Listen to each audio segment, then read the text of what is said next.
Praise the Lord. Greetings to you in the mighty and matchless name of our Lord and Savior Jesus Christ. మీ అందరికీ ప్రభువైనటువంటి యేసుక్రీస్తు వారి శక్తి కలిగిన సాటి లేనటువంటి నామంలో మీ అందరికీ కూడా వందనాలు తెలియజేస్తున్నాం. So today we are going to continue our study about the life of Joseph. ఈ దినాన్ని కూడా మన యొక్క ధ్యానాన్ని యోసేపు యొక్క జీవితం మీద కొనసాగిద్దాం. So today we are going to see how Joseph was tempted in the house of Potiphar by Potiphar's wife and how he has escaped from Potiphar's house. ఈ యొక్క దినాన యోసేపు పోతిఫర్ యొక్క గృహంలో పోతిఫర్ యొక్క భార్య చేత ఏ విధంగా శోధించబడతా వచ్చాడు, దాని తర్వాత ఏ విధంగా పోతిఫర్ యొక్క గృహం నుంచి పారిపోతా వచ్చాడు అనేటువంటి విషయం మీద మనం ధ్యానిద్దాం. So the topic for today is garment lost, character kept. ఈ దినాన ఆ యొక్క శీర్షిక లేకపోతే అంశం ఏంటంటే, తను ఆ యొక్క వస్త్రాన్ని పోగొట్టుకుంటా వచ్చాడు కానీ తన యొక్క గుణాన్ని లేకపోతే తన యొక్క శీలాన్ని మాత్రం కోల్పోకుండా దాన్ని నిలబెట్టుకుంటా వచ్చాడు. So Joseph lost his garment but he kept his character. యోసేపు ఆ యొక్క తన యొక్క వస్త్రాన్ని కోల్పోతా వచ్చాడు కానీ పోగొట్టుకుంటా వచ్చాడు కానీ తన యొక్క శీలాన్ని గుణాన్ని మాత్రం తను కాపాడుకోగలుగుతా వచ్చాడు. So losing a garment speaks about shame. ఆ యొక్క వస్త్రాన్ని పోగొట్టుకోవడం అనేటువంటిది అవమానానికి గుర్తుగా ఉంటుంది. See, none of us would even dream to lose our garment. మనలో ఎవరం కూడా మన యొక్క వస్త్రాల్ని కోల్పోతాం లేకపోతే పోగొట్టుకునేటువంటి విషయం అనేటువంటిది కలలో కూడా ఊహించలేం. But Joseph, he lost his garment but he kept his character. కానీ యోసేపు తన యొక్క జీవితంలో తన యొక్క వస్త్రాన్ని పోగొట్టుకుంటా వచ్చాడు కానీ తన యొక్క గుణాన్ని శీలాన్ని తను కాపాడుకోగలుగుతా వచ్చాడు. So today we are going to meditate from Genesis chapter 39 from verse 6 to verse 20.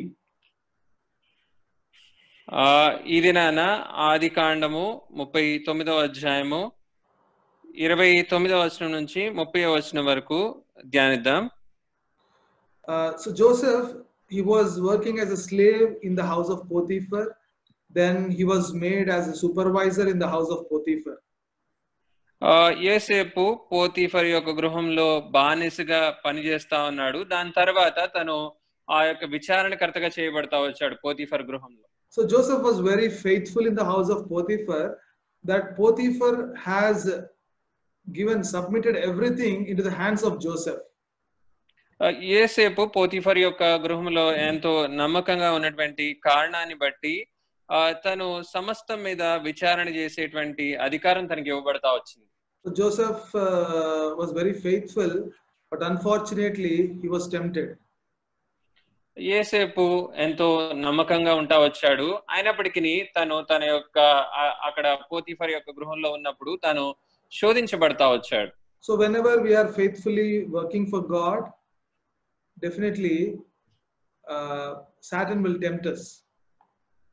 ఎప్పుడైతే మనం కూడా మన యొక్క జీవితాల్లో దేవుని కోసం ఎప్పుడైతే నమ్మకంగా పనిచేస్తా ఉంటామో అదే సమయంలో సాతాను మన జీవితాల్లో ఆ శోధనను తీసుకొచ్చేవాడుగా ఉంటాడు. So enemy will try to disturb our peace. ఆ యొక్క శత్రువు మన యొక్క సమాధానాన్ని దొంగిలించేటువంటి పన్నాగాలను మన్నుతా ఉంటాడు. See James chapter 1 and verse 3. చూడండి, యాకోబు రాసిన పత్రిక 1వ అధ్యాయము 3వ వచనము.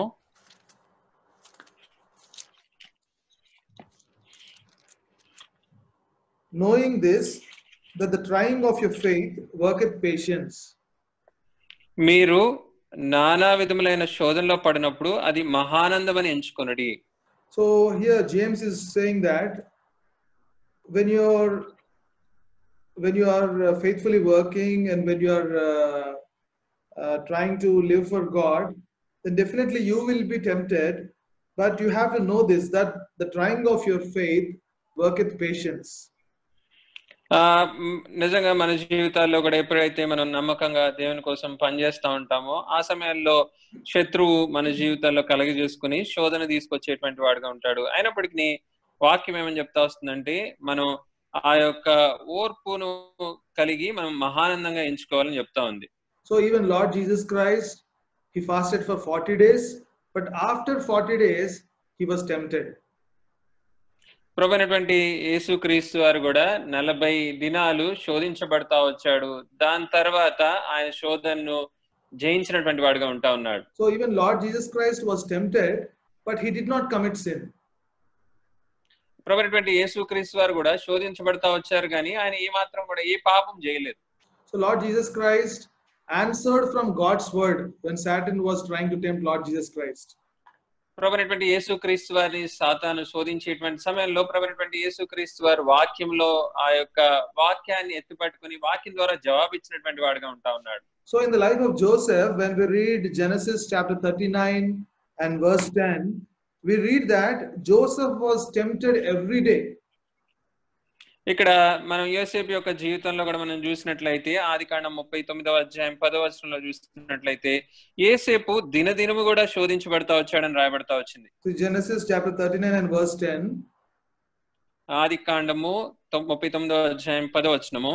And it came to pass, as she spake to Joseph day by day, that he hearkened not unto her to lie by her or to be with her.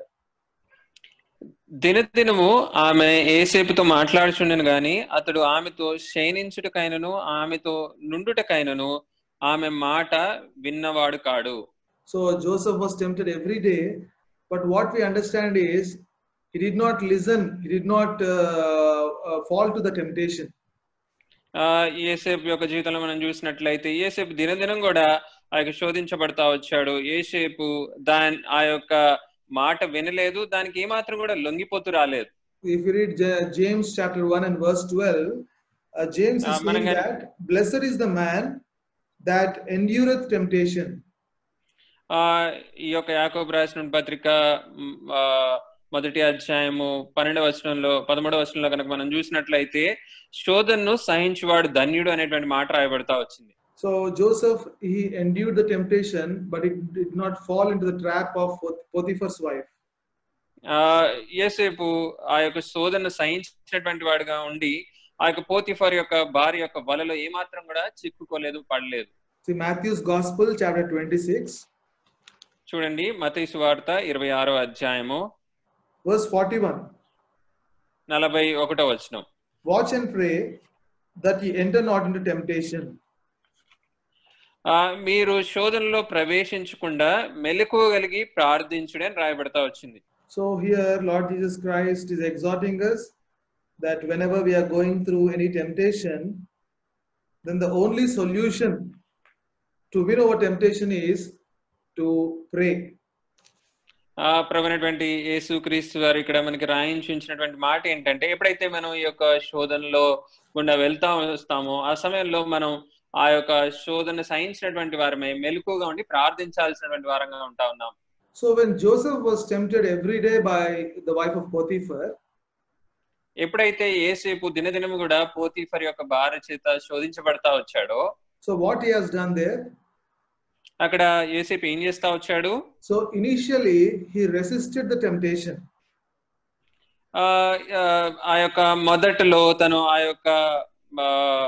ఆ యొక్క శోధనని సహించి ఎదుర్కొనేటువంటి వాడిగా ఉంటా వచ్చాడు, తిరస్కరించేటువంటి వాడిగా ఉంటా వచ్చాడు.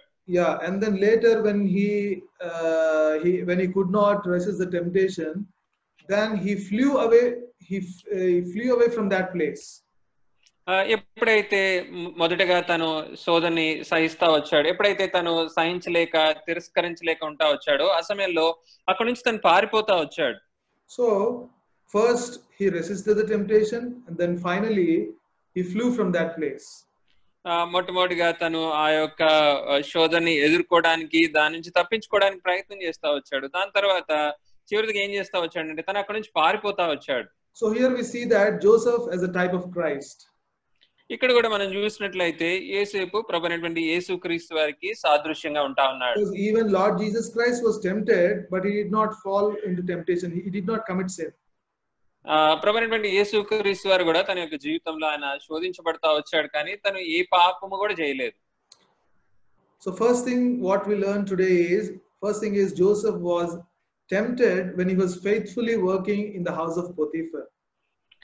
ఇది మనం నేర్చుకునేటువంటి మొట్టమొదటి విషయం ఏంటంటే పోతిఫర్ యొక్క గృహంలో యోసేపు శోధించబడతా వచ్చాడు గాని తను పాపం చేయకుండా ఉన్నాడు. Secondly, రెండవదిగా Joseph had a clear conscience. యోసేపు తన యొక్క జీవితంలో ఎంతో ఖచ్చితమైనటువంటి మనస్సాక్షిని కలిగి ఉంటా వచ్చాడు. See, Joseph was living in an age where there was no law, or there was no rule, or there was no commandment.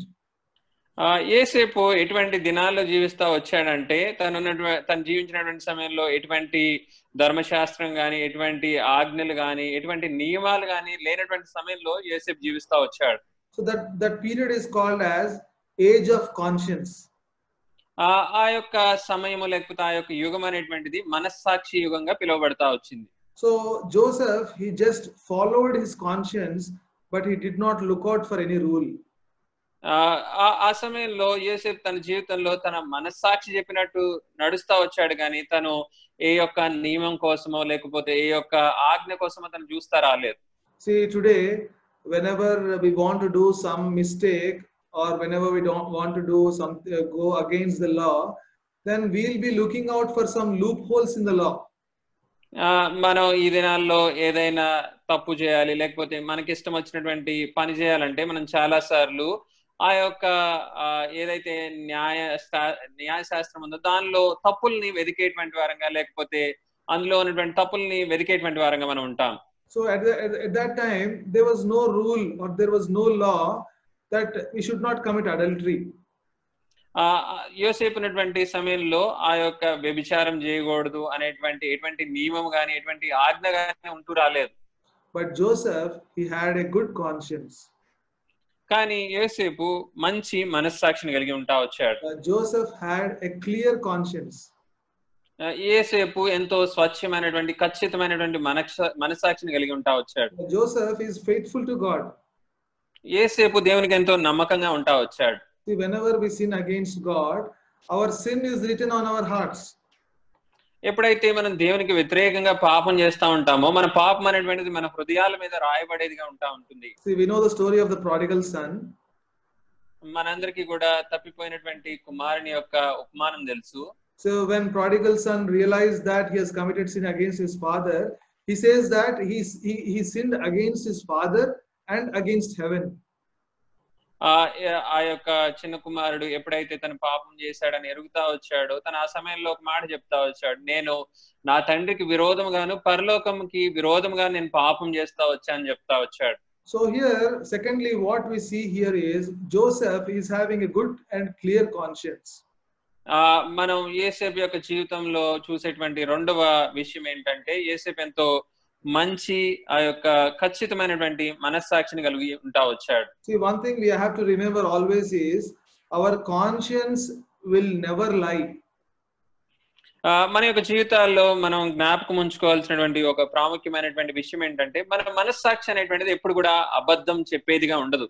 So secondly, what we see is Joseph, even though he was living in the age of conscience without any law, any commandment, but still he did not commit sin. రెండవదిగా మనం చూసేటువంటి విషయం ఏంటంటే యోసేపు ఆ యొక్క మనస్సాక్షి యుగంలో జీవిస్తా ఉన్నప్పటికీ ఆ సమయంలో ఎటువంటి ఆజ్ఞ గాని ధర్మశాస్త్రం గాని నియమాలు గాని లేనటువంటి సమయంలో ఎంతో మంచి మనస్సాక్షితో తను జీవించగలుగుతా వచ్చాడు. So thirdly, మూడవదిగా Joseph, he lost his garment. యోసేపు తన యొక్క వస్త్రాన్ని పోగొట్టుకుంటా వచ్చాడు. Because he resisted the temptation, now Joseph has become naked. యోసేపు తన జీవితంలో ఆ యొక్క పాపాన్ని తిరస్కరించినటువంటి కారణాన్ని బట్టి తన యొక్క వస్త్రాన్ని పోగొట్టుకుంటా వచ్చాడు. But even though he became naked, that purity has costed, but it is worth. తను వస్త్రాన్ని పోగొట్టుకున్నప్పటికీ తన యొక్క శీలాన్ని తను కాపాడుకుంటా వచ్చాడు. అది ఎంతో విలువైంది. See, when we have the desire to run away from the temptation, then definitely God will provide us a way to escape from that place. ఎప్పుడైతే మనం కూడా మన యొక్క జీవితాల్లో ఆ యొక్క శోధన నుంచి తప్పించుకొని పారిపోవాలనేటువంటి ఇష్టాన్ని మనం కలిగి ఉంటామో దేవుడు ఆ సమయంలో మనకి మంచి సహాయాన్ని లేకపోతే అవకాశాన్ని ఇచ్చేటువంటి దేవుడుగా ఉంటా ఉన్నాడు. See, this is the second time Joseph has lost his garment. ఇక్కడ మనం చూసినట్లయితే ఇది రెండవసారి యోసేపు తన యొక్క వస్త్రాన్ని పోగొట్టుకుంటా వచ్చాడు. The first time his brothers, they stripped off his garment and they have put him into the pit. మొట్టమొదటిగా తన యొక్క సహోదరులు తన యొక్క వస్త్రాన్ని పీకివేసి తనని ఆ యొక్క గుంటలో పడవేస్తా వచ్చారు. And this is the second time that he has lost his garment. ఇక్కడ చూసినట్లయితే ఇది రెండవసారి యోసేపు తన యొక్క వస్త్రాన్ని పోగొట్టుకుంటా వచ్చాడు. So losing a garment speaks shame. ఈ యొక్క వస్త్రాన్ని పోగొట్టుకోవటం అనేటువంటి విషయము అవమానానికి గుర్తుగా ఉంటా ఉంది. So even our dear Lord Jesus Christ, even he lost his garment and he has given us the garment of salvation. మనం ప్రభువైనటువంటి యేసుక్రీస్తు వారి యొక్క జీవితంలో కూడా చూసినట్లయితే ప్రభువైనటువంటి యేసుక్రీస్తు వారు తన యొక్క వస్త్రాన్ని పోగొట్టుకొని నీకు నాకు ఆ యొక్క రక్షణ వస్త్రాన్ని అనుగ్రహిస్తా వచ్చాడు. John's Gospel chapter 19 and verse 23. యోహాను సువార్త 19వ అధ్యాయము 23వ వచనం. Then the soldiers, when they had crucified Jesus, took his garments and made 4 parts, to every soldier a part, and also his coat. Now the coat was without seam, woven from the top throughout. సైనికులు యేసుని సిలువ వేసిన తర్వాత ఆయన వస్త్రములు తీసుకొని ఒక్కొక్క సైనికునికి ఒక్కొక్క భాగము వచ్చినట్లు వాటిని 4 భాగములు చేసిరి. ఆయన అంగీని కూడా తీసుకుని ఆ అంగీ కుట్టు లేక పైనుండి యావత్తు నేయబడింది గనుక దాన్ని చింపివేస్తా వచ్చారు. So here losing a garment speaks about shame. ఇక్కడ మనం చూసినట్లయితే ఈ యొక్క వస్త్రాన్ని పోగొట్టుకోవటం అనేటువంటిది అవమానాన్ని గురించి మాట్లాడుతా ఉంది. See, none of us would love to lose a garment. మనలో ఏ ఒక్కరం కూడా మన యొక్క వస్త్రాన్ని పోగొట్టుకోవడానికి ఏమాత్రం ఇష్టపడం. But Joseph, he did not put his garment or his shame above his character. యోసేపు తన యొక్క జీవితంలో తన గుణానికి తన శీలానికంటే ఏమాత్రం కూడా ఎక్కువ విలువను తన యొక్క వస్త్రానికి ఇవ్వలేదు. So when we take a strong stand for God, then definitely we will be ashamed and we have to go through the shameful situation. మనం కూడా ప్రభువైనటువంటి యేసుక్రీస్తు వారి కోసం ఒక బలమైనటువంటి తీర్మానం చేసుకున్నప్పుడు మనం కూడా ఆ యొక్క అవమానం గుండా వెళ్ళాల్సినటువంటి వారంగా ఉంటా వస్తున్నాం. So firstly, he had gone through temptation. మొట్టమొదటిగా తను ఆ యొక్క శోధనలో గుండా వెళ్తా వచ్చాడు. But he had a good and clear conscience and he escaped from that temptation. ఆ యొక్క శోధనను ఎదుర్కొంటా వచ్చినప్పుడు కూడా ఆయన శోధనని సహించి తను ఎంతో మంచి మనస్సాక్షి, ఎంతో ఖచ్చితమైనటువంటి మనస్సాక్షిని కలిగి ఉంటా వచ్చాడు. And thirdly, because of that, he had to lose the garment. That means he had to be shameful. ఈ యొక్క కారణాన్ని బట్టి తన మంచి మనస్సాక్షిని కలిగి ఉన్నటువంటి కారణాన్ని బట్టి తన వస్త్రాన్ని పోగొట్టుకుంటా వచ్చాడు. Fourthly and finally, నాలుగవదిగా చివరిదిగా there was false accusation against Joseph. ఎంతో తప్పుగా తన మీద నింద మోపబడతా వచ్చింది. So Potiphar's wife, she falsely accused Joseph. Potiphar యొక్క భార్య ఎంతో తప్పుగా యోసేపు మీద నింద మోపుతా వచ్చింది. Genesis chapter 39 and verse 18. ఆదికాండము 39వ అధ్యాయము 18వ వచనం. And it came to pass, as I lifted up my voice and cried, that he left his garment with me and fled out. నేను బిగ్గరగా కేక వేసినప్పుడు వాడు తన వస్త్రము నా దగ్గర విడిచిపెట్టి తప్పించుకుని బయటికి పారిపోయాను. So when Potiphar's wife was falsely accusing Joseph, what we see here is Joseph did not defend himself. ఇక్కడ మనం చూసినట్లయితే తను చేయనటువంటి తప్పుకి పోతిఫర్ యొక్క భార్య నింద మోపుతా వచ్చినప్పుడు యేసేపు తను తాను సమర్థించుకోవడానికి ఏమాత్రం కూడా ప్రయత్నం చేయలేదు. Yeah, even when Joseph's brothers threw him into the pit, even at that time he did not resist or he did not defend himself. అంత మాత్రమే కాకుండా యోసేపుని తన యొక్క సహోదరుల యొక్క గుంటలో తోసివేస్తా వచ్చినప్పుడు వారికి ఏమాత్రం కూడా ఎదురు చెప్పలేదు. అంత మాత్రమే కాకుండా తను ఏమాత్రం కూడా ఆ విషయాన్ని సమర్థించుకుంటూ రాలేదు. So what we understand here is Joseph is a type of Christ. ఇక్కడ మనం చూసేటువంటి విషయం ఏంటంటే యేసేపు ప్రభువైనటువంటి యేసుక్రీస్తు వారికి సాదృశ్యంగా ఉంటా ఉన్నాడు. Yeah, when Jesus was falsely accused by the Pharisees and the Sadducees, he did not try to defend himself. ప్రభువైనటువంటి యేసుక్రీస్తు వారిని ఎప్పుడైతే ఈ యొక్క పరిసయ్యులు సద్దుకాయలు ఆయన మీద అకారణంగా నింద వేస్తా వచ్చారో అప్పుడు ప్రభువైనటువంటి యేసుక్రీస్తు వారు సమర్థించుకోవడానికి ఏమాత్రం కూడా ప్రయత్నం చేయలేదు. See Matthew's Gospel chapter 5 and verse 11. మత్తయి సువార్త 5వ అధ్యాయము 11వ వచనం. Blessed are ye when men shall revile you and persecute you and shall say all manner of evil against you falsely for my sake. నా నిమిత్తము జనులు మిమ్మల్ని నిందించి హింసించి మీ మీద అబద్ధముగా చెడు మాటలలా పలుకునప్పుడు మీరు ధన్యులు. One more verse. మరి ఒక వచనము Luke's Gospel chapter 6 and verse 7. లూకా సువార్త 6వ అధ్యాయము 7వ వచనం. And the scribes and Pharisees watched him whether he would heal on the Sabbath day, that they might find an accusation against him. శాస్త్రులను పరిసయ్యులను ఆయన మీద నేరం మోపవలనని విశ్రాంతి దినమున స్వస్థపరచునేమో అని ఆయనను కనిపెట్టుచుండిరి. So here even Jesus was falsely accused. ఇక్కడ ప్రభువైనటువంటి యేసుక్రీస్తు వారు కూడా తను చేయనటువంటి కారణానికి నింద మోపబడతా వచ్చాడు, లేకపోతే నేరం ఆయన మీద మోపబడతా వచ్చింది. Yeah, even when Jesus was brought before Pilate, even there he did not try to defend himself. అంత మాత్రమే కాకుండా ప్రభువైనటువంటి యేసుక్రీస్తు వారు పిలాతు ముందుకి తీసుకొని రాబడతా వచ్చినప్పుడు కూడా ఆయన తాను సమర్థించుకుంటూ ఎటువంటి మాటలు పలకలేదు. So what we understand here is when we are faithfully working for God, then definitely these false accusations will be there. మనం ఇక్కడ అర్థం చేసుకోవాల్సినటువంటి విషయం ఏంటంటే ఎప్పుడైతే మనం ప్రభువైనటువంటి యేసుక్రీస్తు వారి కోసం నమ్మకంగా పనిచేస్తా ఉంటామో ఆ సమయంలో మనము ఆ యొక్క అకారణంగా మనము నింద పాలయ్యేటువంటి వారంగా ఉంటాం. So Joseph, he was ready to lose the garment and he was ready to keep his character. ఇక్కడ యేసేపు తన యొక్క జీవితంలో తన యొక్క వస్త్రాన్ని పోగొట్టుకోవడానికి ఇష్టపడుతూ వచ్చాడు, తద్వారా తన యొక్క గుణాన్ని శీలాన్ని కాపాడుకుంటా వచ్చాడు. So above his garment, above shame, he has put character. తను తన యొక్క వస్త్రం కంటే తను అవమానానికంటే ఎక్కువగా తన యొక్క గుణాన్ని శీలాన్ని ఎంచుకుంటా వచ్చాడు. May God bless this word.